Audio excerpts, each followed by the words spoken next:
Alright, hello and welcome back, and let's continue talking about files, and we've learned how to read, now let's learn how to write. So I'm going to create a new class, and I'm going to call this write, and give it a main.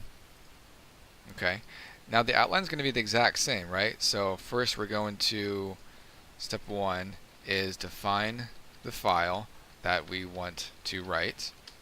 I should say define the path. Step two is going to create the file in Java. Step 3, we want to open the file. Step 4 is we want to write to the file. And then step 5 is close the resources. Okay, so this is the exact same outline that we did during the reading. But obviously instead of reading, we're going to be writing. So define the path where we want to write. So let's again open up Windows Explorer and let's put things inside s.university and put it in files. So let's create it here and we paste it in string file name equals that. There we go.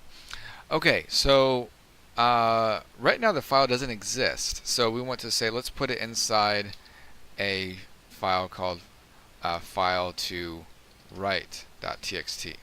Now Java is going to look for that file. If it doesn't find it, then it's going to create it. So right now that file is not there, but Java will then actually create that file. Okay, and let's also say string message equals I'm writing this message to a file, or so I'm writing data that will be placed in a file. Okay, very good. Okay, so let's create the file now. So our steps are again file equals new file from the file name. Oops. All right, bring in the file libraries. Here we go, brought in the file library. Okay, then step 3 is file writer. So we had file reader last time. Now I want file writer equals new file writer from the file. Bring in that new library. Okay, and then when we write, all we want to do is say fw.write. We're going to pass the message.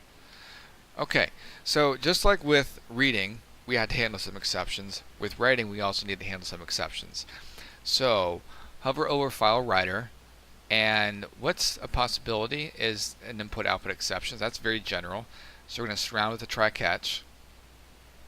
And then we're also going to put this, the writing the file, inside that exact same try block. Okay, there we go. And then we're going to close the resources inside that same block. So we're going to do fw.close. Okay, once again, let's put the file writer within the try catch block, so we don't need to have it, we can have it be declared locally. That's fine because we're only going to use it inside the try.